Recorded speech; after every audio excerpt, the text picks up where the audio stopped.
Bonjour mes chers amis. En fait, quand je fais mes vidéos, j'improvise complètement.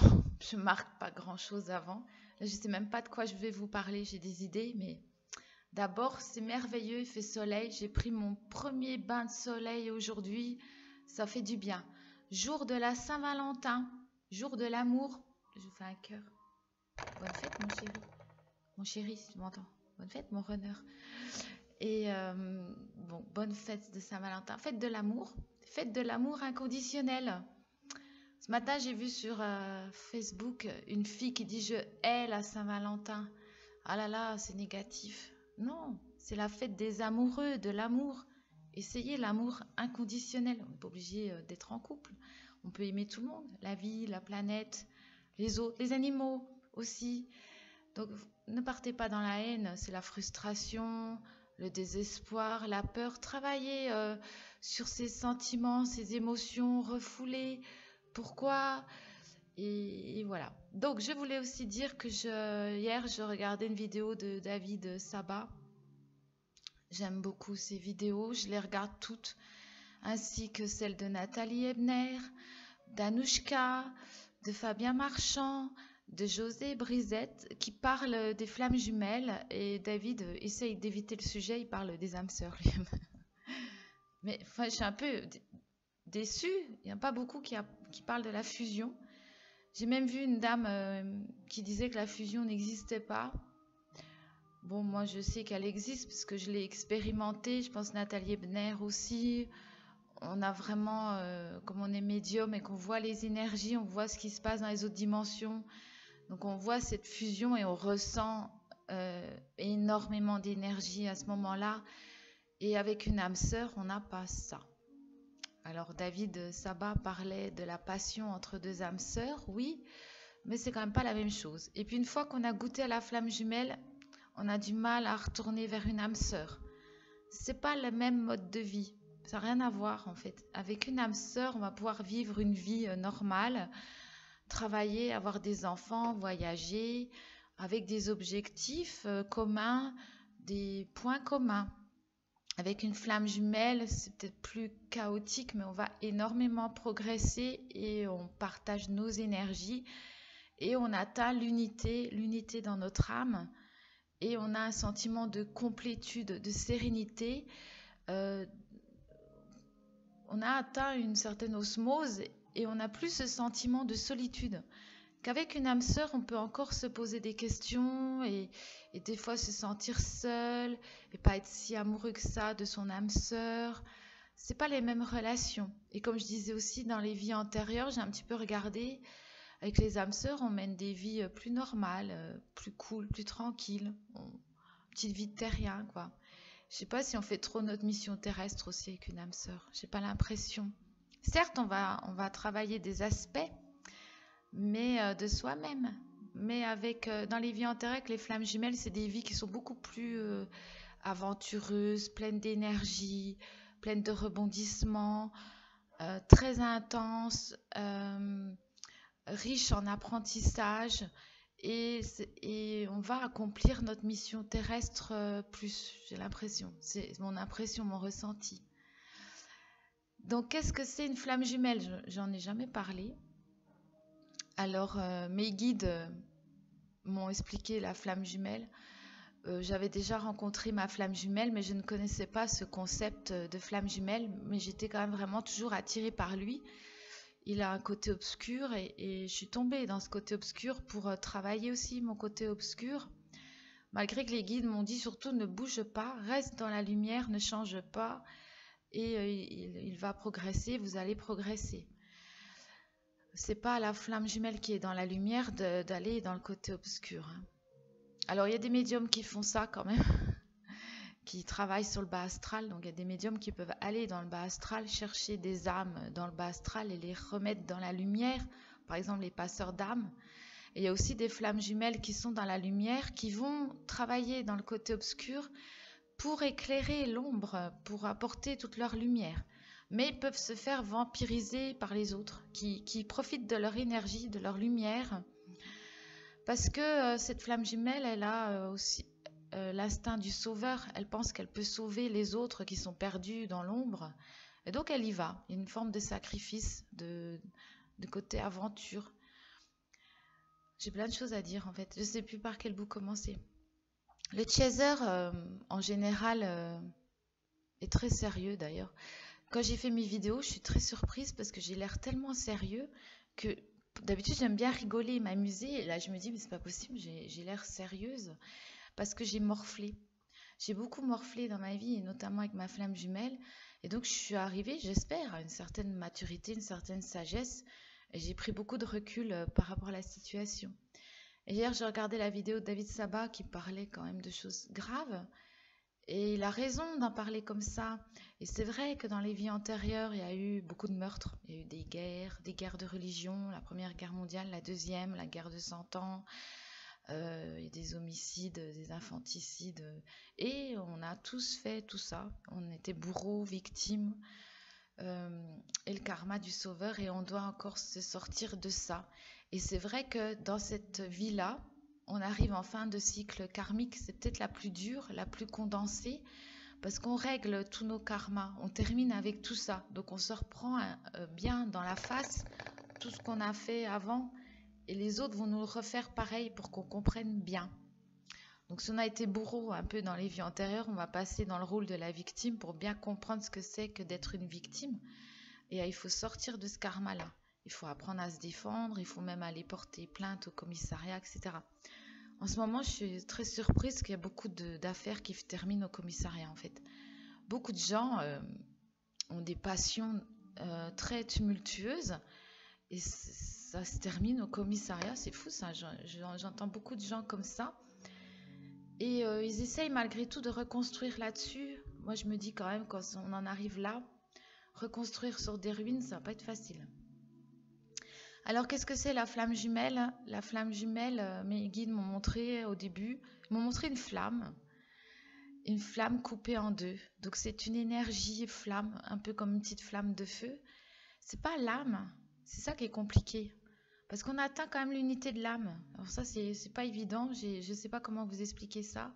Parce que je le ressens que mon âme, elle est devenue complète avec le yin et le yang, le côté masculin et le côté féminin sacré. Mais quel rapport avec la flamme jumelle, c'est un peu complexe. On atteint en tout cas l'unité dans tous les corps bouddhique, astro, causal et l'âme aussi. C'est notre âme qui essaye de gouverner notre vie. Enfin, on résiste des fois, on ne devrait pas. Donc ces deux flammes qui ont été séparées, moi j'ai surmonté jusqu'à la séparation, donc j'ai bien vu que Dieu nous avait séparés en deux. Parce que on avait beaucoup de travail à faire sur Terre, donc il fallait qu'on soit deux personnes distinctes pour expérimenter beaucoup de choses. Et donc on a deux rôles bien définis. Il y en a un qui est le chaser, l'autre le runner. Savoir que le runner, il a un peu la notion du sacrifice. Il va souvent dans le côté obscur pour essayer de ramener les autres dans la lumière. Il se coltine pas mal de gens très mauvais autour de lui, on peut dire. Il a un petit peu le rôle de la victime aussi, un petit peu victime sauveur. Et le chaser, lui, il reste là, serein. Et il fabrique ses petits outils pour aider son runner, comme le Reiki, médium, enfin, même des soins de guérison. Il expérimente, il apprend. Et quand son runner revient vers lui, parce que des fois il revient, le runner compte sur le chaser pour réparer les blessures. Alors il y a des séparations, il y a des retrouvailles parce qu'on revit la séparation originelle quand on a été coupé en deux. Et moi ça m'est arrivé plusieurs fois avec mon runner de ressentir physiquement et d'en rêver la nuit d'être coupé en deux. Quand je suis au contact avec ma flamme jumelle, surtout au début, je remontais beaucoup dans les vies antérieures et jusqu'à la séparation originelle et je revivais complètement cette séparation. Et j'ai compris pourquoi. Mais j'avais encore la douleur physique que j'ai enlevée avec les soins Reiki que je me fais moi-même. On arrive à enlever des traumatismes, mais il faut quand même faire beaucoup de soins. Il faut revenir sur les douleurs du passé. Parce qu'en contact sa flamme jumelle, on va ressentir énormément de choses.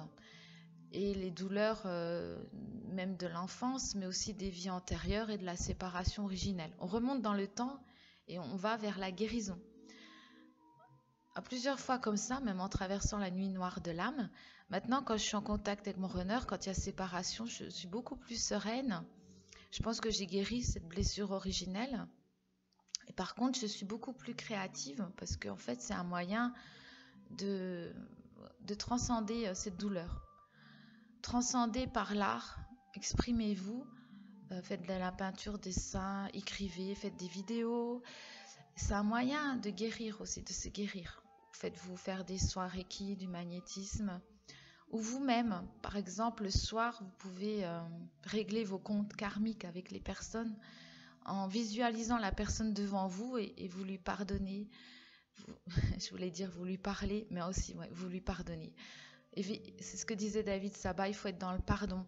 Et là, on arrive au bout du cycle karmique et on apprend le pardon inconditionnel, même pour des choses très très graves. Parce qu'il faut prendre conscience que nous, dans le passé, on a fait pareil. Alors, il y a des anges qui sont incarnés sur Terre. Moi, j'ai eu la tristesse parce que j'étais triste de voir des anges déchus.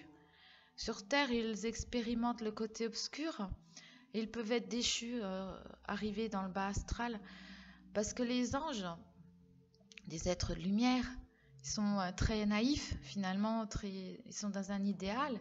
Et là, ils se coltinent le côté obscur pour avoir beaucoup plus d'expérience, être moins naïf, plus téméraire, plus combatif, plus. Ils expérimentent tout ça aussi, eux aussi.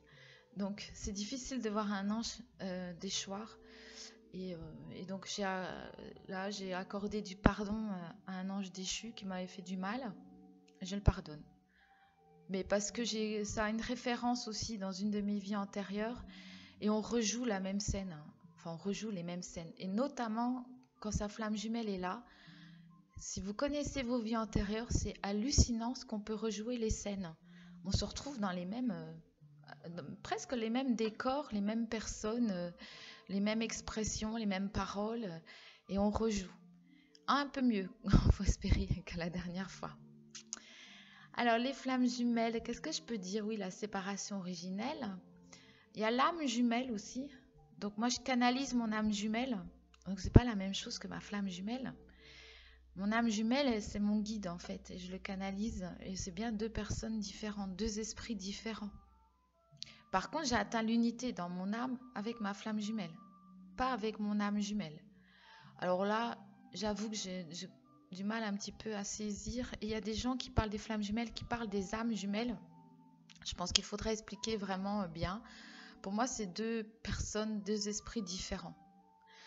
Alors, par contre, j'ai bien vu la séparation de la flamme jumelle. J'ai pas vu la séparation de l'âme jumelle. Là-haut, ils me disent, parce qu'en même temps que je vous parle, je canalise, ils me disent c'est deux âmes jumelles, enfin comme des jumeaux en fait, sur Terre. C'est quand même deux personnes différentes, deux esprits différents. Qu'est-ce que je peux dire d'autre? Alors oui, dans cette vie-là, je suis d'accord avec David, on a plusieurs âmes sœurs qui nous préparent à la flamme jumelle, parce qu'on ne peut pas nous mettre la flamme jumelle d'un coup comme ça. C'est comme si vous allez vivre du jour au lendemain avec votre clone. Comme si vous étiez cloné, et vous ne pouvez pas vivre toute la journée avec un sosie, un clone. Ça serait vite insupportable. Donc là-haut, ils m'ont dit, on vous le met vraiment, on vous met en contact avec vos flammes jumelles de temps en temps, ponctuellement, pour vous habituer.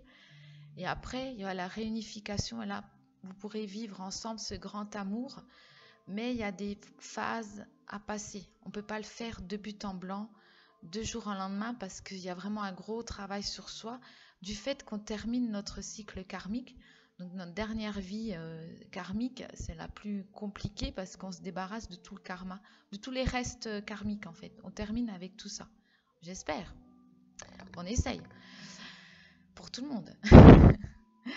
Donc effectivement, il y a aussi des choses graves qui se passent dans les flammes jumelles, dans l'entourage. Ça peut aller jusqu'aux menaces de mort, meurtre, etc. Donc c'est compliqué quand même. Enfin, on essaie de ne pas arriver là, mais malgré tout, des fois, ça se passe comme ça. Donc, les flammes jumelles, qu'est-ce que je voulais dire? Je voulais surtout vous parler de la séparation, qu'on pouvait la sentir physiquement. Qu'est-ce que je peux dire sur les flammes jumelles? Oui, on a plusieurs âmes sœurs, on va vivre des bouts de chemin ensemble. Alors, les flammes jumelles, c'est bien une flamme. Alors, c'est dans une autre dimension, en fait. Je pense que c'est un problème de dimension. Chaque corps est dans une dimension différente et les flammes, elles sont dans une dimension autre que l'âme. Je pense que c'est un problème de dimension. L'âme et la flamme jumelle ne sont pas dans les mêmes dimensions. Et donc, la flamme jumelle, c'est une dimension aussi. Donc, on va se réunifier. Et on a des âmes sœurs parce que au début de la création de notre âme, on n'est pas créé tout seul. On est créé en groupe. Notre âme, petite âme, est élevée avec d'autres âmes, d'autres petites âmes par des guides qui vont nous guider. Il n'y a pas de parents. C'est pas des familles. Enfin, on appelle ça des familles d'âmes. En fait, c'est des groupes d'âmes. Très souvent, on appartient au même groupe d'âmes. Donc, on s'entend bien, on se connaît depuis le début, comme si on avait passé notre petite enfance ensemble, notre petite âme.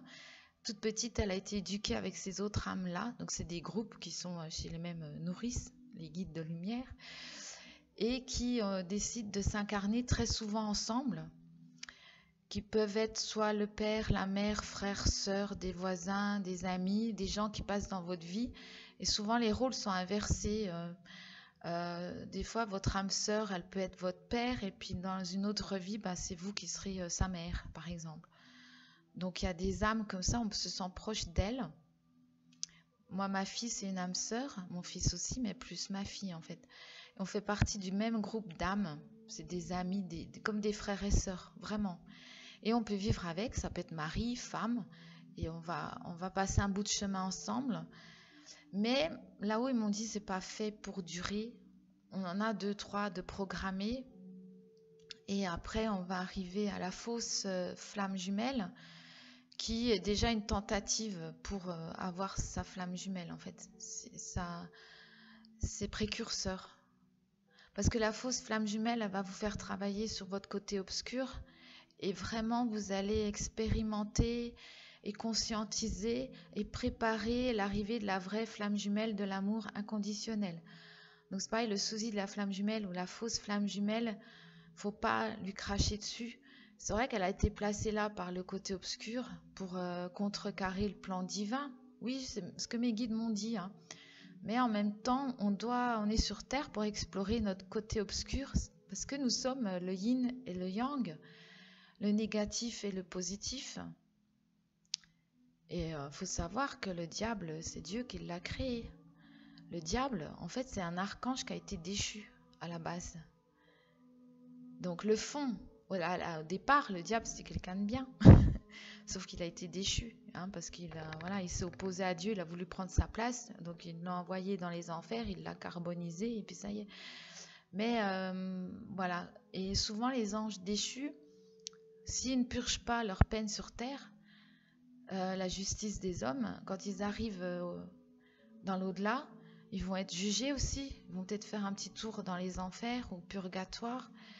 Et donc, c'est important de leur pardonner, oui, pour éviter qu'ils aillent trop longtemps dans les enfers. Mais c'est pareil, il faut expérimenter les enfers pour pouvoir, après, nettoyer ces énergies négatives. On les connaît.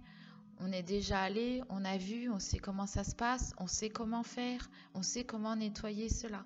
C'est une expérience. Les anges, ils expérimentent aussi le côté obscur sur Terre. Donc, il faut les aider. C'est le yin, le yang, la lumière et l'ombre. L'un n'existe pas sans l'autre.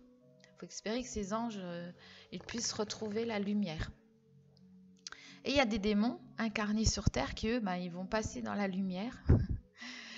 C'est les vases communicants. C'est toujours très équilibré. Hein. Autant il y a des anges déchus, autant il y a des démons qui conscientisent, qui sont en plein éveil et qui passent dans la lumière. C'est un cycle naturel. C'est comme ça. Voilà. Donc, voilà pour le moment. Je vous parlerai, donc je vous ai parlé des âmes sœurs et des flammes jumelles. Voilà, pour le moment, qu'est-ce que je peux vous dire d'autre? Je ne sais pas quoi vous dire d'autre, donc je vais arrêter la vidéo là. Je vous dis à une prochaine fois quand j'aurai d'autres idées. Voilà, je vous embrasse. Profitez du soleil, on en a besoin en ce moment. Bisous, à bientôt. Et bonne Saint-Valentin. Offrez-vous des fleurs, des cadeaux, faites-vous des bisous, des câlins. Profitez de votre journée et pas qu'aujourd'hui. C'est toute l'année. Voilà. Au revoir.